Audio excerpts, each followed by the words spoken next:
তা আপনি কারে কইছেন 12 তারিখের পরে খবর লিস্ট করে লইছি কারে আপনি বাতিজার মামলা দিয়ে দিবেন আপনার ভাইরে মামলা দিয়ে দিবেন না শেষ আপনার ভাইরে মামলা দিয়ে দিবেন আপনার আরেকজন চাচারে মামলা দিয়ে দিবেন ক্ষমতা আল্লাহ দে আল্লাহ নেই সুতরাং এই রাজনীতির সূত্র ধরে যে আপনি যে প্রতিশোধের রাজনীতি জড়াই গেলেন তা আজকে হয়তো আপনি কাউকে জড়াইবেন 10 বছর পরে কি আপনার লটকাইতো না চিনতে পারছেন আমি আপনাদের তাহিরি হুজুর আমি যখন আপনাদের এলাকায় মাধবপুরে যখন আসি 1 বছর 1.5 বছর আগে আমাকে দাওয়াত করেন রাইট আমি আসবো বলে আপনারা প্যান্ডেল করেন ফুল দিয়ে সাজান সুন্দর একটি চেয়ার রাখেন আপনারা আমাকে যে সম্মান অতিথি করেছেন এই সম্মানের বিনিময় শোধ আমি করতে পারবো না আপনারা অনেক সম্মান আমাকে আপনারা করেছেন এখন নির্বাচন চলছে রাজনৈতিক অস্থিরতা এই দেশে যেভাবে রাজনৈতিক অস্থিরতা শুরু হয়েছে মারামারি কাটাকাটি হানাহানি কবর থেকে লাশ তুলে আগুন পুড়ে দেওয়া মাজার ভেঙে ফেলা এবং হিন্দুকে গাছের মধ্যে ঝুলিয়ে আগুন দিয়ে পুড়িয়ে দেওয়া রাজনীতির সূত্র হলেই মব ভায়োলেন্সের মাধ্যমে নিজের হাতে নিজে বিচার করা দর দর দর দর দর মার মার মার মার পাত্র দিয়ে ইডে মানুষকে মেরে ফেলা এই যে রাজনৈতিক প্রতিহিংসা চলতেছে আমি মনে করি এইভাবে কোনো দেশ চলতে পারে না যখনই কেউ ক্ষমতায় আসে সব সুবিধা সে নিবে সব ক্ষমতা সে দেখাইবে পেশি শক্তি সেই দেখায় তাহলে বালাকেরা এমুকে বালানা এমুকে মারছে এমুকে বালানা এমুকে চুরি করছে এমুকে বালানা এমুকে দুর্নীতি করছে এমুকে বালানা রাতের ভোট চাপাইলেছে এমুকে বালানা কেন্দ্র দখল করে দিয়েছে ওমা নির্বাচন আইবারে কিন্তু বলতেছি কেন্দ্র দখল করে নিব নির্বাচন তো এখন আসে না 12 তারিখে নির্বাচন এজেন্ট কেডা হতে হমনে ব্যানারটা কেডা লাগা দিয়ে হমনে পোস্টারটা কেডা লাগা দিয়ে হমনে মুম্বাইতে স্লোগান দিলে গেলে গা এইভাবে এখনই বলা শুরু করছে তাহলে বালা কেডা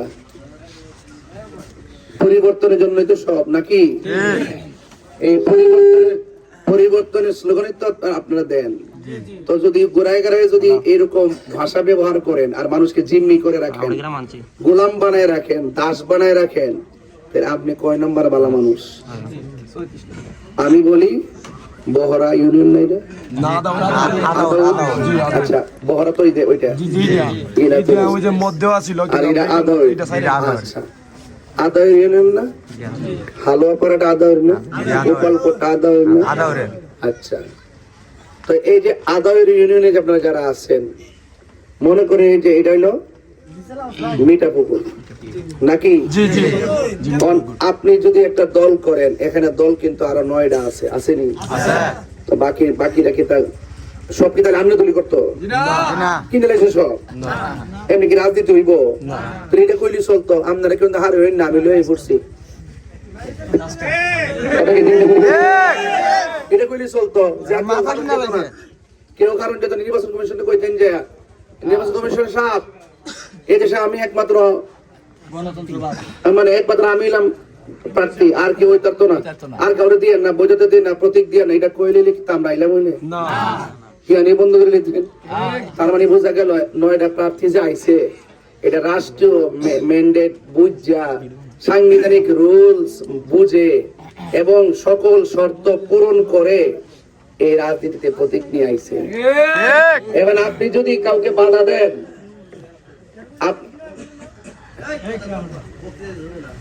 কথা কই না মাইকটা সেটিং আছে না বুঝতে গেলে মাইকটা একটু ঘুরাই দিতে দিলে তাহলে আওয়াজটা ঠিক মতো হবে এটা ওই মতো নয়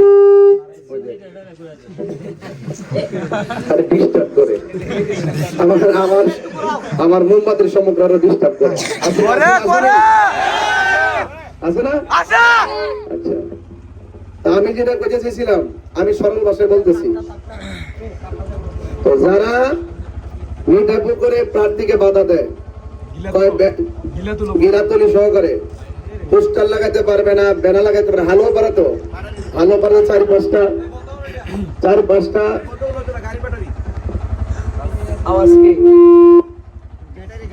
আচ্ছা, আপনারা যারা আসছেন এই হ্যান্ডমাইকটা কই? যাক, আপনারা যারা আসছেন আমার আওয়াজকে বোঝা যায়? আমি আপনাদের তাহির হুজুর, বুঝতে পারতেছেন তো? আমি বলতে চাই যে এই যে মিঠাপুকুর যারা আছে, আপনারা কি দিনের বেলা মিঠাপুকুর থাকেন আর রাত্রে বেলা হালুয়া পাড়া থাকেন, ঠিক কিনা?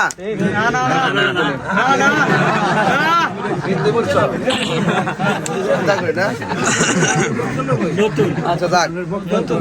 তার মানে হলো আমরা দিনেও মিঠাপুকুর, রাত্রেও মিঠাপুকুর, ঈদগার মাঠে গেল মিঠাপুকুর, জানাজার মাঠে গেল মিঠাপুকুর, গোসলখানে গেল মিঠাপুকুর, চলাফেরা করলো মিঠাপুকুর। কেউ আমার ভাই, কেউ আমার বাতিজা, কেউ আমার আত্মীয়, কেউ আমার রক্ত, কেউ আমার প্রতিবেশী, ঠিক কিনা?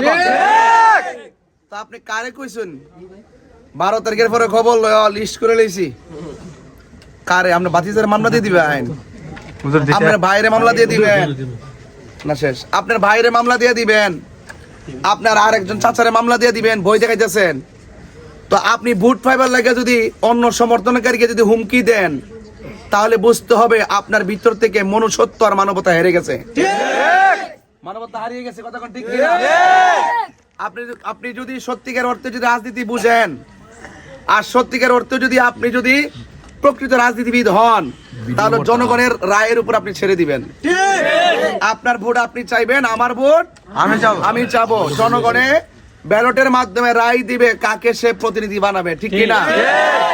তো আপনি ওই রকম রায়ের আশা না কইরা পোস্টার লাগাতে দিতেন না, ব্যানার লাগাতে দিতেন না, এজেন্ট কেডা হয়, কেন্দ্র কেডা যায় দিয়ে হুমনে, হ্যাঁ, এরপরে ঢুকলে দিয়ে হুমনে মারামারি করবেন, মামলার হামলার হুমকি, পেশি শক্তি দেখাইতেছেন। এটা কি রাজনীতি হইলো? না। এই রাজনীতির জন্য কি আমরা আসছি? এই জন্য আপনাদেরকে আমি একটু আশ্বাস দিয়ে যাই, আপনারা নির্ভয়ে মোমবাতির পক্ষে থাকবেন ইনশাআল্লাহ। আপনাদের এলাকায় যদি কোনো প্রবলেম হয় দয়া করে আমাকে জানাবেন, ঠিক আছে কিনা? যদি কেউ অন্যায় করে আগে বিচার, তারপরে নির্বাচন। আমি না, প্রশাসন, নির্বাচন কমিশন, রাষ্ট্রতন্ত্র, যারা বড় আকাঙ্ক্ষা দিয়ে কইছে যে এবারে নির্বাচন এমন ফেয়ার করুম ইতিহাসে যেন রেকর্ড থাকে, আমি ওইটা দেখতাম, ঠিক না? আমরা তো ফেয়ার চাই, আমরা লিগ্যাল নির্বাচন চাই, ঠিক নেই? নাকি রাত্রে কাম সারলে দিব? এটা আমরা চাই না, এটা আমরা চাই না। যারা এই আকাঙ্ক্ষার রুট ম্যাপটার ভিতরে বাধা হয়ে দাঁড়াবে, আমি মনে করব তারা জনগণের আকাঙ্ক্ষার সাথে বেমানি করছে। এই বেমানি চলবে না। তাহলে আপনারা যারা মিঠাপুকুরে যারা আসছেন, আপনাদেরকে অনুরোধ করব, আমি মারা গেলে আপনি আমার জানাজায় যাবেন, আপনারা একসাথে বাস করেন, একই সঙ্গে কবর জিয়ারত করেন। আরে মিয়া, রাজনীতি আজকে আছে কালকে নাই, ক্ষমতা আল্লাহ দে আল্লাহ নে। সুতরাং এই রাজনীতির সূত্র ধরে যে আপনি যে প্রতিশোধের রাজনীতি জড়াই গেলেন, তো আজকে হয়তো আপনি কাউকে জড়াইবেন, 10 বছর পরে কি আপনার লটকাইতো না? কথা কোনা কি লেগা লটকাইতো না? তাইলে আমরা দরকার কি লটকালটকির? আমরা চাই শান্তি প্রিয় ভাবে, নিরিবিলি ভাবে আমরা সমাজের মানুষ একসঙ্গে চলি, একই দোকানে বসে চা পান করি, নাস্তা করি, আমরা মিলেমিশে রাজনীতি করবো। আপনারা বোঝান, আপনি বোঝাবেন, আমার বোঝান, আমি বোঝাবো, জনগণ যারে ভাল লাগে তারে ভোট দিব। মিঠাপুকুরের মার্কা কি? আরে মার্কা কি? মার্কা কি? আইনে বলে, গ্রামে বলে, আইনে বলে, সে বলে মোমবাতি। এটা আমার অধিকার। এটা কি অধিকার? এই অধিকারে কেউ আঘাত করে না ভাই। আমি কইয়া যাই, আমার মোমবাতি সমর্থক যারা আছে, আসিনি না? আল্লাহর রাস্তে অন্য 9টা প্রার্থীর সাথে কোনোদিন ফেসবুকে খারাপ ভাষা লিখবেন না, এবং কোনোদিন কারো ফেস্টুন বা ব্যানার মধ্যে আক্রমণ বা হাত দিবেন না, এবং কোনোদিন কেন্দ্র দখল করার চিন্তা করবেন না, এবং কখনো যায়া ভুয়া ভোট দিতে যাবেন না, ঠিক কিনা বলেন? এটা হলো সুন্নিদের আদর্শ। কথা বলছি, আমরা আদর্শের মাধ্যমে সমাজকে পাল্টিয়ে দিতে চাই। আমরা জুলুম পছন্দ করি না, দুর্নীতি পছন্দ করি না, চাঁদাবাজি পছন্দ করি না, হক মাইরা খাওয়া পছন্দ করি না। এবং এই মাধবপুর চুনারঘাটের শিল্পায়নের পাশাপাশি চা শ্রমিকরা আছে, তাদের মুখে হাসি ফোটানো রাজনীতি করতে হবে। বারবার তাদের সাথে প্রতারণা করা হয়েছে, তাদের মুখে হাসি ফোটাতে হবে, ঠিক কিনা? আমার মা বোনরা যারা আছেন, আপনারা সবাই আমার জন্য দোয়া করবেন, আর বাড়ি বাড়ি গিয়ে মোমবাতির জন্য ভোট চাইবেন। কারণ এই মোমবাতি শুধুমাত্র একটি নির্বাচনের জন্যই নয়, এই মোমবাতি প্রতীকটা যদি সংসদীয় আসনে যেতে পারে, ইনশাআল্লাহ এই যে এলাকাতে আসছি না, আমি অনেক রাস্তা দেখে আসছি না, কোন রাস্তাটা বেশি খারাপ? হ্যাঁ? তাইলে আমি দেখছি তো রাস্তাটা, আমার কাছে সাউন্ড লাগতো না, আমার বিবেক আছে, ইনসাফ আছে, সাউন্ড লাগতো না, দরজা যে হারে টান লাগতো না। আমি ঘুরে ঘুরে আজকে যেমনি আয়া পড়ছি, সকালবেলা বাইরেছি বিশ্বাস বুঝে লইয়া, ওখানে কিন্তু মাঠও আসি কিন্তু। তো এইভাবে প্রতিদিন চলতেছে 17টা 18টা প্রোগ্রাম, শুধু মোটরসাইকেলে থাকি, চা বাগানে গেলে 8 ঘন্টা 9 ঘন্টা, এইভাবে ঘুরে ঘুরে রাস্তা দেখতেছি কি লেগা, ভোট তো আছেই, এরপর দেখতেছি গেলে যদি আল্লাহ পাক আমার কবুল করে, নিজের চোখে দেখে আসি রাস্তাটা তারা কত কষ্ট করে, তাহলে ওই কান্নার আবার যদি আমার কানে প্রবেশ করে, আর ওই কান্নাটাকে যদি আমি হৃদয়ে ধারণ করতে পারি, তাহলে আগামীতে আল্লাহ পাক আমাকে দয়া করে ওই তাদের কান্নার কণ্ঠ আমার কানে বাজবে, আর তাদের কাজগুলো আমি সানন্দে আনন্দে করে দিব ইনশাআল্লাহ।